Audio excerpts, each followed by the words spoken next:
नमस्कार, मैं हूं मनमोहन भट्ट। उत्तराखंड सरकार ने एक बड़ी कार्रवाई की है। इसे अब तक की सबसे बड़ी कार्रवाई कह सकते हैं, जो योग गुरु बाबा रामदेव और आचार्य बालकृष्ण की कंपनियों पर सीधे तौर पर हुई है। उत्तराखंड सरकार ने बाबा रामदेव और आचार्य बालकृष्ण की कंपनियों द्वारा तैयार की जाने वाली 14 दवाइयों पर पूरी तरीके से प्रतिबंध लगा दिया है। उनका निर्माण अब नहीं हो पाएगा। हरिद्वार और उसके आसपास के क्षेत्रों में ये कंपनियां उत्पादन का काम करती थी। इसके अलावा एक और बड़ी कार्रवाई की गई है। समय पर जवाब न देने के कारण मुकदमा भी इन कंपनियों के ऊपर कर दिया गया है। राज्य सरकार का दावा है कि भ्रामक विज्ञापन पर उन्होंने बाबा रामदेव और आचार्य बालकृष्ण की कंपनियों को नोटिस जारी किए थे, लेकिन उसका जवाब उन्हें नहीं मिला है। इसके बाद यह कार्रवाई की गई है। राज्य सरकार तब हरकत में आई जब योग गुरु बाबा रामदेव की कंपनियों के भ्रामक विज्ञापन के मामले में सुप्रीम कोर्ट ने कई प्रकार के दिशा निर्देश दिए, कई प्रकार की टिप्पणियां की। उन टिप्पणियों में उत्तराखंड सरकार का भी नाम आया कि अगर ऐसे भ्रामक विज्ञापन पतंजलि की तरफ से जारी किए जा रहे हैं, दिव्य योग फार्मेसी की तरफ से जारी किए जा रहे हैं, तो उत्तराखंड सरकार आखिर क्या कर रही है। और यह पूछा था राज्य सरकार से सुप्रीम कोर्ट ने। सुप्रीम कोर्ट में दाखिल हलफनामे में, शपथ पत्र में राज्य सरकार ने ये सारी जानकारियां दी हैं और इसमें बताया है जो एक्ट का इस्तेमाल किया गया है, drugs and magic remedies act का पालन करते हुए राज्य सरकार ने 14 महत्वपूर्ण दवाइयों के उत्पादन पर रोक लगा दी गई है। यानी कि अब इन 14 दवाइयों का उत्पादन नहीं हो पाएगा। आपको बता दें, जो लाइसेंसिंग प्रक्रिया होती है उसमें राज्य सरकार का एक महत्वपूर्ण योगदान होता है। राज्य सरकार का एक विभाग दवाइयों के उत्पादन के लिए लाइसेंस देता है और उसी के तहत राज्य सरकार ने इस लाइसेंस को निलंबित कर दिया है, यानी दवाइयों के उत्पादन पर रोक लगा दी गई है। अगर मैं आपको बताऊं वो 14 दवाइयां कौन सी हैं, इसमें 10 दवाइयों के नाम मेरे पास हैं। ये ज्यादातर शुगर, ब्लड प्रेशर, सांस की दवाइयां और इसके अलावा लिवर से संबंधित रोगों की दवाइयां हैं। इसमें कुछ दवाइयों के नाम मैं आपको बता रहा हूं। Swasari gold, Swasari Vati, Muktavati extra power, Lipidom, BP grit जो ब्लड प्रेशर की दवाई है, मधु ग्रिट ये शुगर की दवाई है, मधुनाशिनी वटी एक्स्ट्रा पावर ये भी शुगर की दवाई है, लिवामृत एडवांस ये लिवर की दवाई है, लिवोग्रिट ये भी लिवर के संबंधित रोगों की दवाई है, और आंखों में डालने वाला जो ड्रॉप होता है पतंजलि दृष्टि आई ड्रॉप। इसके अलावा 4 और दवाइयां हैं जिनको पूरी तरीके से प्रतिबंधित कर दिया गया है। आप सब लोगों को मालूम है कि बाबा रामदेव लगातार अपने सहयोगी आचार्य बालकृष्ण के साथ सुप्रीम कोर्ट में हाजिर हो रहे हैं, माफी मांग रहे हैं। पहले मौखिक माफी मांगी गई, फिर लिखित माफी मांगी गई, लेकिन सुप्रीम कोर्ट ने उनकी माफी को स्वीकार अभी तक नहीं किया है। और बाबा रामदेव लगातार फंसते हुए नजर आ रहे थे, उनकी कंपनियां फंसती हुई नजर आ रही थी, उनकी परेशानी बढ़ रही थी। इसलिए उत्तराखंड सरकार को भी एक महत्वपूर्ण फैसला लेना था, क्योंकि सुप्रीम कोर्ट ने उनको डायरेक्शन दिया हुआ था। वैसे आपको एक जानकारी और दूं कि एक बार पतंजलि के कुछ उत्पादों का सैंपल लिया गया था और वो सैंपल फेल हो गए थे। उसके बाद वो खबर अखबारों और कुछ जगह प्रकाशित भी हुई थी, हमने भी उसे प्रकाशित किया था अपने इस चैनल के जरिए।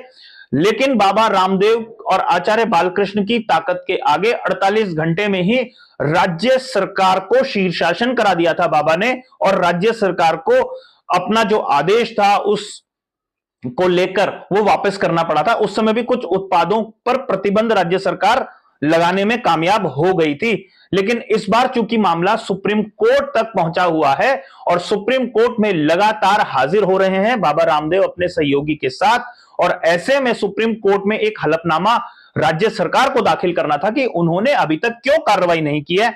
तो जैसा मैंने पहले बताया, drugs and magic remedies act यही वो एक्ट है जिसके अंतर्गत भ्रामक विज्ञापनों पर पूरी तरीके से रोक होती है।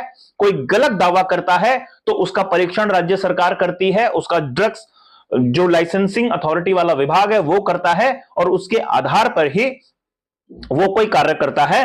तो पतंजलि और दिव्य फार्मेसी ये दोनों संकट में हैं। और इस बीच आपने कुछ खबरें और देखी होंगी जिसमें बाबा रामदेव अपने फूड प्रोडक्ट्स की कंपनियों और जो दवाई बनाने वाली कंपनीज हैं इसके व्यापार में, इसके धंधे में कुछ इधर उधर खरीद फरोख्त कर रहे हैं। मतलब एक कंपनी इधर से उसके शेयर उधर खरीद रही है, वो भी कर रहे हैं। यानी किसी कंपनी पर पूरी तरीके से आंच ना आए, कोई कंपनी पूरी तरीके से बंद करने का आदेश सुप्रीम कोर्ट ना दे दे, इसलिए ही वो एक बैकअप प्लान लगातार कर रहे हैं। लेकिन यह माना जा रहा है कि बाबा रामदेव के ऊपर सबसे बड़ी कार्रवाई अभी तक की हुई है और उत्तराखंड सरकार ने यह कार्रवाई की है। और इस समय आपको बता दो बीजेपी की सरकार है उत्तराखंड में, मुख्यमंत्री पुष्कर सिंह धामी है। पहले भी कई बार कार्रवाई करने की कोशिश राज्य सरकार ने की है, लेकिन बाबा रामदेव अपने प्रभाव का इस्तेमाल करते हुए राज्य सरकार को ही शीर्षासन करा देते हैं। इस बार पुष्कर सिंह धामी की सरकार ने हिम्मत दिखाई है। जाहिर है चूंकि मामला सुप्रीम कोर्ट में चल रहा है और केंद्र सरकार भी कई बार फंसती हुई नजर आई है अपने बयानों के जरिए कि उन्होंने किस तरीके की कार्रवाई की है। केंद्र सरकार के मंत्री भी कई बार बाबा रामदेव के साथ खड़े हुए नजर आए थे जब वो अपने प्रोडक्ट को लॉन्च कर रहे थे। इसलिए बीजेपी के ऊपर भी एक अघोषित सा दबाव है, केंद्र सरकार के ऊपर भी दबाव है और हो सकता है इसी दबाव को कम करते हुए बीजेपी की उत्तराखंड सरकार ने यह महत्वपूर्ण एक्शन लिया है। और इसमें जैसे मैंने आपको बताया मुकदमा भी दर्ज कराया गया है कि समय पर आपने जो चीज पूछी गई थी उसका जवाब नहीं दिया है। अब यह मालूम नहीं है कि जो बात पूछी गई थी उसका जवाब उन्होंने समय पर दिया है या नहीं दिया है, या कई बार ऐसा भी होता है राज्य सरकार कुछ कार्रवाई कर देती है और उसके बाद नोटिस जारी होते हैं बैकडेट में, उस तरीके की प्रक्रिया भी होती है। लेकिन ये ऑफ द रिकॉर्ड बातें होती हैं, इसको किस तरीके से जस्टिफाई किया जाएगा, कोर्ट में रामदेव किस तरीके से अब बयान देंगे, अपनी माफी मांगेंगे, इसको देखना काफी महत्वपूर्ण होगा। और राज्य सरकार ने तो अपनी जान छुड़ा ली है, उन्होंने सुप्रीम कोर्ट में अपना हलफनामा दाखिल कर दिया है, बाबा रामदेव की कंपनियों के खिलाफ कार्रवाई कर दी है। अब बाबा रामदेव अपने प्रभाव का इस्तेमाल कैसे दिखाएंगे, कब दिखाएंगे, कितना दिखाएंगे, किसको दिखाएंगे, यह समय का फेर है। हो सकता है बाबा रामदेव अपने इन उत्पादों को वापस ले लें। वापस लेने का मतलब इनके दोबारा से इनका उत्पादन न करें। उनको भी मालूम चल गया होगा कि अगर भ्रामक विज्ञापनों के जरिए अपनी दवाइयां बेची जाएंगी तो हो सकता है कड़ा नुकसान उनको भविष्य में हो सकता है। इसलिए इन उत्पादों को फिलहाल ठंडा रखा जाए क्योंकि इन पर विवाद है, भ्रामक विज्ञापन। हालांकि बाबा रामदेव लगातार कहते हैं कि इसकी जो रिसर्च है, जिस तरीके से रिसर्च की गई है, मरीज जिस तरीके से ठीक हुए हैं, उसकी पूरी रिसर्च को लेकर वो सुप्रीम कोर्ट में हाजिर हो सकते हैं। जस्टिस जो भी इस पूरे मामले की सुनवाई कर रहे हैं उनको वो दिखा सकते हैं। लेकिन अब ये बात की बात है, अब उत्तराखंड सरकार ने लाइसेंस को निलंबित कर दिया है।